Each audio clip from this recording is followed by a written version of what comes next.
우리 다 같이 하나님의 말씀 창세기 15장에 있는 말씀을 보시겠습니다.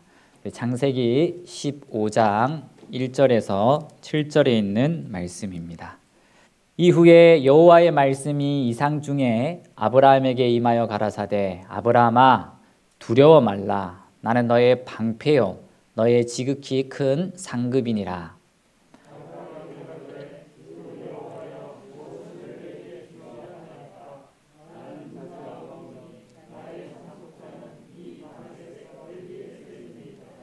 아브라함이 또 가로되 주께서 내게 씨를 아니 주셨으니 내 집에서 길리운 자가 나의 후사가 될 것이니이다.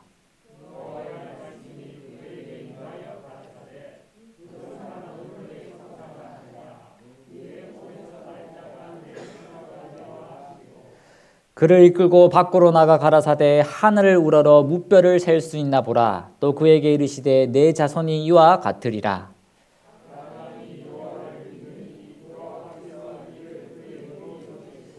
또 그에게 이르시되 나는 이 땅을 내게 주어 업을 삼게 하려고 너를 갈대아 우르에서 이끌어낸 여호와로라.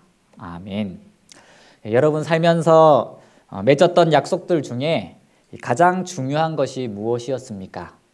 이 성경에 보면 내 자신을 하나님께 바치겠다는 나시린의 서약이 있는 것처럼 저도 제 삶을 뒤돌아보니 정말 하나님께 간절히 제 삶을 바치겠다고 결심한 적이 있습니다. 그때는 제가 하나님을 처음 만났을 때도 아니고 또 신학과 갈 때도 아니었고 언제였냐면 제가 큰 사고를 당하였을 때였습니다. 수술실에 들어가면서 살려만 주신다면 이 성경책을 열심히 읽고 또 하나님을 위해 순교하라고 하시면 순교도 하겠다는 기도를 한 것이 하나님께 생각이 납니다. 그래서 저의 그 간절한 기도를 하나님이 건강을 회복시켜 주셨고 들어주셨는데 저는 그 하나님에게 드린 약속을 잊어버릴 때가 많이 있습니다. 창세기 15장에 보면 하나님은 언약을 맺으시고 또 지키시는데 아브라함 쪽에서 자꾸 두려워하고 의심하는 모습이 보입니다. 이때 하나님이 아브라함에게 직접 말씀하시는 말씀을 읽으면 하나님이 참 인자하게 느껴집니다. 1절에 보면 이후에 여호와의 말씀이 이상 중에 아브라함에게 임하여 가라사대 아브라함아 두려워 말라 나는 너의 방패요 너의 지극히 큰 상급이니라. 다시 한번 의미를 되새겨 보면 아브라함아 두려워 마 내가 너의 방패가 되어줄게. 내가 바로 너의 상급이 되어줄 거야 라고 이렇게 얘기하시는 겁니다. 여기서 방패라는 말은 그 어떠한 환난이나 위험 가운데서도 아브라함을 안전하게 보호해주고 또 힘과 능력이 되겠다는 뜻입니다. 그리고 이 상급이라는 말은 아브라함에게 하신 이 복을 반드시 성취시켜 주시겠다는 하나님이 강조하는 말씀입니다. 사람마다 다 원하는 복과 소원이 틀립니다. 다릅니다. 이 아브라함은 무엇이었을까요? 이 창세기 15장에 보면 아브라함이 두려워하였던 것이 세 가지가 나옵니다. 첫 번째로 하나님은 아브라함에게 원수의 복수를 두려워 말라고 하십니다. 15장 1절에 보면 아브라함에게 두려워하지 말라라고 말씀하시는 것을 보아 분명 이때 아브라함은 두려움 가운데 있었음을 알 수 있습니다. 그가 두려워했던 이유는 창세기 14장에 있었던 사건과 관련이 있습니다. 아브라함은 그돌라오멜 연합군과의 싸움에서 승리하고 돌아오지만 그가 쳐부순 민족들이 복수를 하기 위해 또다시 가나안을 침략하면 어떻게 할까 하는 두려움이 있었습니다. 패배의 두려움이라기보다는 평화를 사랑하는 아브라함은 이 전쟁의 소용돌이에 휩싸이기를 원하지 않았습니다. 아브라함이 이 일로 인해서 불안해하고 많은 생각에 잠겨 있을 때 하나님께서 그에게 이상 중에 말씀하셨습니다. 아브라함아 두려워 말라 나는 너의 방패요 너의 지극히 큰 상급이니라.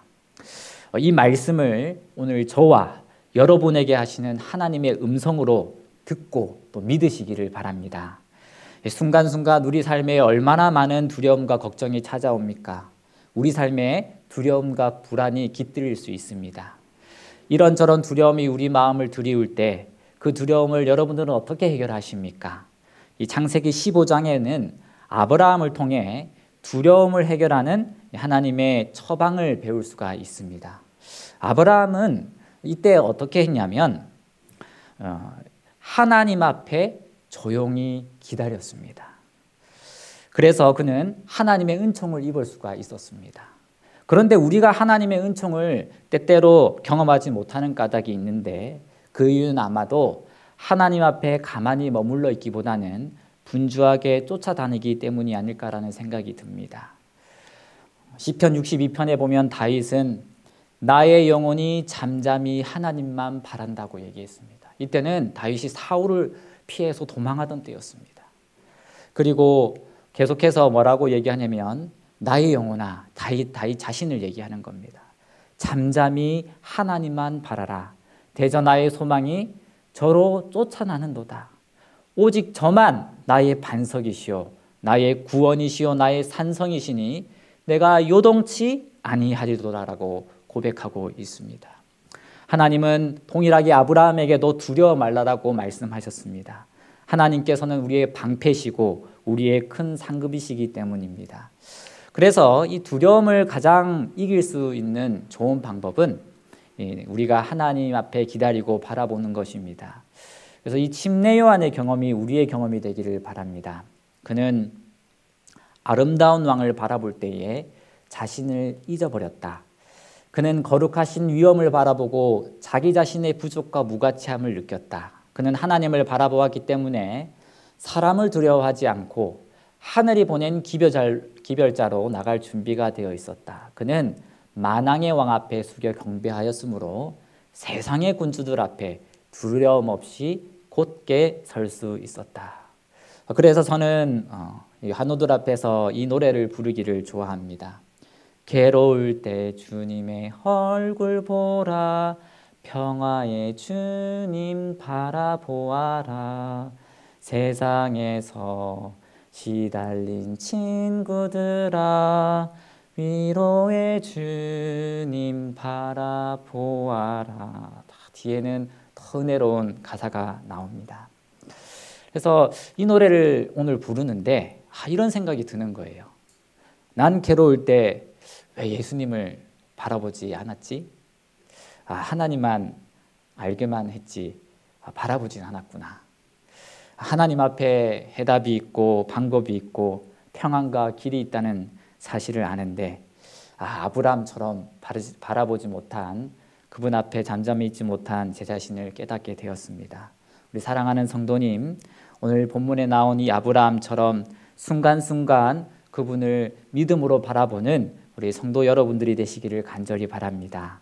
하나님은 바라보는 자를 도와주실 것입니다. 두 번째로 오늘 본문에서 하나님은 아브라함에게 하나님의 약속이 언제 이루어질지 두려워하지 말라고 하십니다. 아브라함이 두려워했던 두 번째 이유는 하나님께서 주신다고 한 약속의 아들을 아직 가지지 못했기 때문입니다. 2절에 보면 아브라함이 나는 무자하오니라는 것을 말하는 것을 보면 자식이 없는 자신의 상황을 뒤돌아보는 것을 알 수가 있습니다. 아브라함이 자신의 상속자가 다메섹 엘리에셀이라고 말한 것을 보면 자신의 몸에서 자식이 나올 것을 단념한 것으로 보이는 것입니다. 하나님의 뜻을 자신의 생각으로 바꾸고 하나님의 능력을 불신하고 있습니다. 이 3절에 보면 하나님께 대하여 불만을 또 드러냅니다.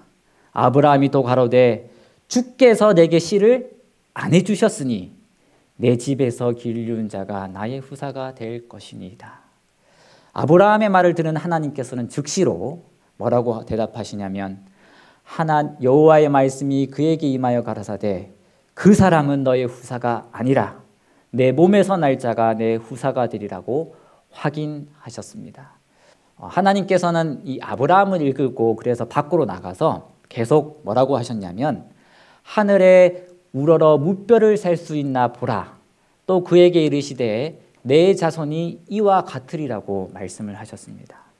여러분, 하나님의 말씀을 들은 이 아브라함의 반응이 어떠했습니까? 그때 아브라함은 이렇게 했습니다.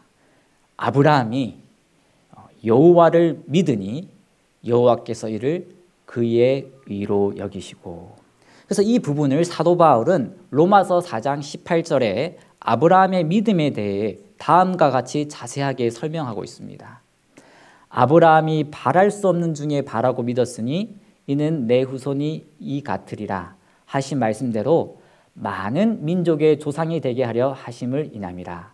그가 100세가 되어 자기 몸을 죽은 것 같음을 알고도 믿음이 약하여지지 아니하고 믿음이 없어 하나님의 약속을 의심하지 않고 믿음에 견고하여져서 하나님께 영광을 돌리며 약속하신 그것을 또한 능히 이루실 줄을 확신하였으니 그러므로 이것을 저에게 의로 여기셨느니라. 아멘. 이 선악의 대쟁투는 우리가 받는 구원은 하나님으로부터 의를 얻느냐, 의를 얻지 못하느냐가 관건입니다. 그러면 여러분, 어떻게 우리가 하나님의 의를 얻을 수 있습니까? 의를 얻는 방법은 무엇입니까? 하나님을 믿으면 우리는 의를 얻고 하나님을 믿지 않으면 의를 얻을 수 없습니다. 눈에 보이는 현실을 주목하면 우리는 하나님을 믿을 수 없습니다. 바랄 수 없는 현실이 우리 눈에 보이기 때문입니다. 그러나 우리가 눈을 돌려 하나님을 바라본다면 우리는 바랄 수 없는 중에 믿을 수 있는 것입니다. 눈에 보이는 것을 보지 않는다면, 눈에 보이지 않는 하나님을 주목한다면 우리는 의롭다는 선언을 들을 수 있는 것입니다.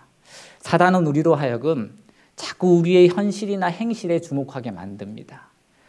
우리의 현실이나 행실을 바라본다면 우리는 좌절하지 않을 수 없습니다. 예수님은 우리의 현실이나 행실을 보지 말고 예수님이 우리를 위해 무엇을 하셨는지를 보라고 오늘 말씀하십니다. 예수님을 바라보고 예수님의 말씀을 믿는 사람은 누구나 승리할 수가 있습니다. 현실을 바라보지 말고 내 앞에 눈앞에 현격히 드러난다 할지라도 우리가 예수님을 더 깊이, 예수님을 짧게 보고 지나가는 것이 아니라 예수님을 참으로 깊이 생각하셔서 그 예수님 안에 거하시는 저와 여러분이 되시기를 간절히 바랍니다. 마지막 세 번째로, 이 하나님은 아브라함에게 하나님께서 약속을 지키지 않을까 두려워하지 말라라고 하십니다. 7절에 보면 또 그에게 이르시되 나는 이 땅을 내게 주어 업을 삼게 하려고 너를 갈대아 우르에서 이끌어낸 여호와로라. 그가 가로되 주 여호와여 내가 이 땅에서 업을 삼을 줄을 무엇으로 알리이까.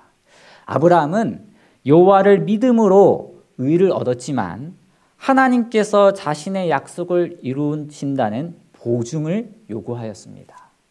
하나님께서 이때 아브라함에게 주신 보증이 무엇이냐면 그 다음 절에 나옵니다.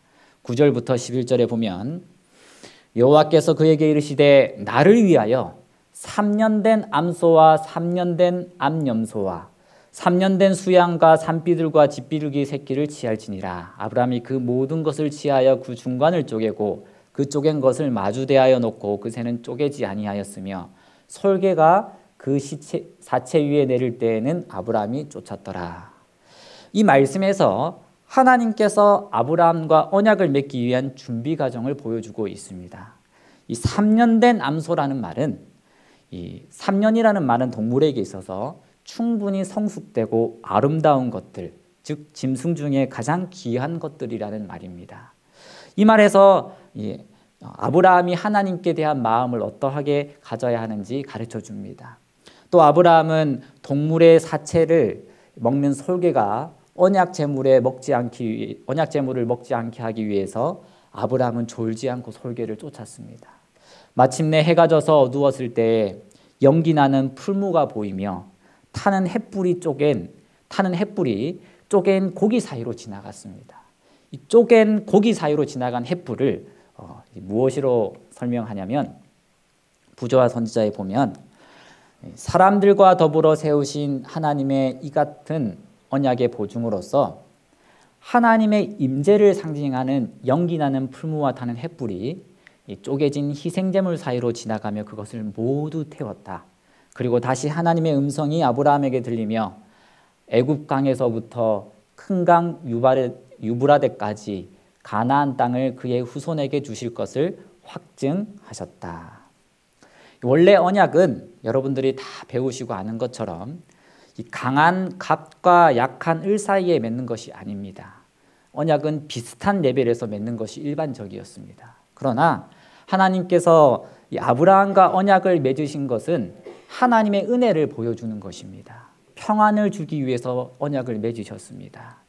주께서는 자신을 낮추시고 당신의 종과 언약을 맺기로 하시고 엄숙한 계약의 비준을 위하여 사람들 사이에서 일반적으로 행하여지던 형식을 채택하셨다. 우리의 평화와 구원을 위해서라면 그분은 어떠한 손해라도 감수할 의향이 있으신 분임을 우리에게 보여줍니다. 우리 주님은 우리의 구원을 위하여 죽기까지 복종하신 분이시므로 우리를 위해 못하실 일이 없으신 것입니다. 그리고 이 아브라함이 살던 고대 이집트 시대의 사람들이 믿었던 정의의 여신 이 마아트는 어떻게 믿었냐면 사람이 행한 의로운 행위를 헤아려서 구원을 받을 수 있기 때문에 이 행위에 엄청난 열심의 노력을 했습니다. 그러나 이 제사 제도를 통하여 하나님이 가르쳐 주신 것은 이 제사는 우리의 죄를 위한 그리스도의 죽음을 나타냅니다. 따라서 구원은 하나님의 의의 선물인 은혜로 받는 것임을 또 아브라함에게 알려주셨습니다.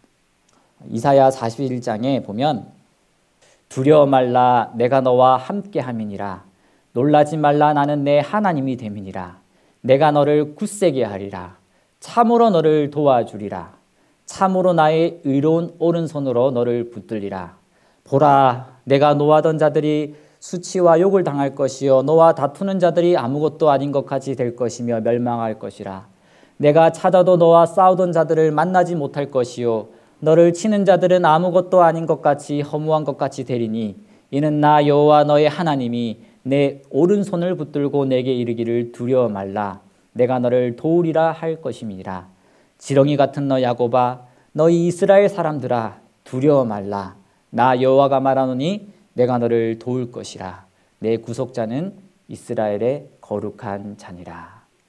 그대는 근심스러운 예감이나 심한 낙담의 감정에 빠지는 시험을 당하고 있는가? 가장 불우한 날, 형세가 가장 험악한 것처럼 보일 때에도 두려워 말라. 하나님을 믿으라. 하나님께서 그대의 필요를 아신다. 그분은 모든 능력을 가지고 계신다. 그분의 무한한 사랑과 동정은 결코 지치지 아니한다. 하나님께서 당신의 약속을 성취시키기에 실패하지나 않을까 염려하지 말라. 하나님은 영원한 진리이시다. 하나님께서 당신을 사랑하는 자들과 더불어 하신 언약을 결코 변경시키지는 않을 것이다. 그리고 하나님께서는 당신의 충실한 종들에게 그들의 필요에 맞는 알맞는 능력을 내려주실 것이다. 아멘. 제가 결혼할 때 하기 전에 바로 전에 우리 와이프에게 간곡히 부탁했던 말이 있습니다. 기억할지 모르겠지만 저는 부탁의 말을 했기 때문에 마음속 깊이 새기고 있습니다. 무슨 말이냐면 이런 말을 했습니다. 선선 씨, 나와 선선 씨와 문제가 있으면 그것은 선선 씨와 나의 문제가 있는 것보다는 나와 하나님과의 문제가 있는 것이기 때문에 나와 하나님과의 관계를 위해서 제가 기도해 달라고 이렇게 부탁을 했습니다. 그 말은 제가 왜 했냐면 제가 하나님과 내 관계가 올바로 맺어진다면 이 집안의 문제와 여러 문제들이 해결되고 또 그 문제가 일어나지 않을 것을 저는 믿었기 때문입니다. 그래서 여러분, 우리가 가장 두려워할 일이 있다면 그것은 무엇이냐면 하나님과 나와의 관계가 끊어지는 것 외에는 우리가 두려워할 것이 없는 것입니다. 그래서 우리가 하나님 안에 있는다면 하나님은 우리의 위기를 축복으로 바꿔주시고 우리가 하나님을 찾는다면 내 슬픔을 기쁨으로 바꿔주실 것입니다. 그래서 하나님이 말씀하시기를 너희가 내 안에 내가 너희 안에 있을 때 무엇이든지 구하라 그리하면 이루리라고 말씀하시지 않으셨습니까? 진실로 아브라함에게 오늘 하셨던 이 말씀 두려워 말라 아브라함아 내가 너의 하나님이 되겠다고 하신 이 말씀 그리고 창세기 15장 1절에 말씀하시기를 아브라함아 두려워 말라 나는 너의 방패요 너의 지극히 큰 상급이라고 하신 이 말씀이 저와 여러분의 삶에 꼭 이루어지기를 바라며 그리고 이 하나님이 우리의 삶을 이끌어 가시는 것을 절대 의심치 않는 저와 여러분이 되시길 바라며 오늘 말씀을 마치도록 하겠습니다. 아버지 하나님, 또 오늘도 우리가 하나님을 찾을 때에 하나님의 풍성하신 사랑과 또 긍휼하심을 베풀어 주셔서 감사합니다. 하나님, 주님 앞에 모든 것을 내려놓기를 원합니다. 우리의 죄를 다 가져가 주시옵시고 우리에게 새 마음과 새 영을 허락하여 주시옵소서. 그리하여 이 땅에서 하나님을 사모하며 살게 하여 주시고 주님의 많은 영혼들을 주님께 인도하는 아버지 복의 통로가 되게 하여 주시옵소서. 이 시간 모든 것을 주님께 맡기며 예수님 이름으로 기도드립니다.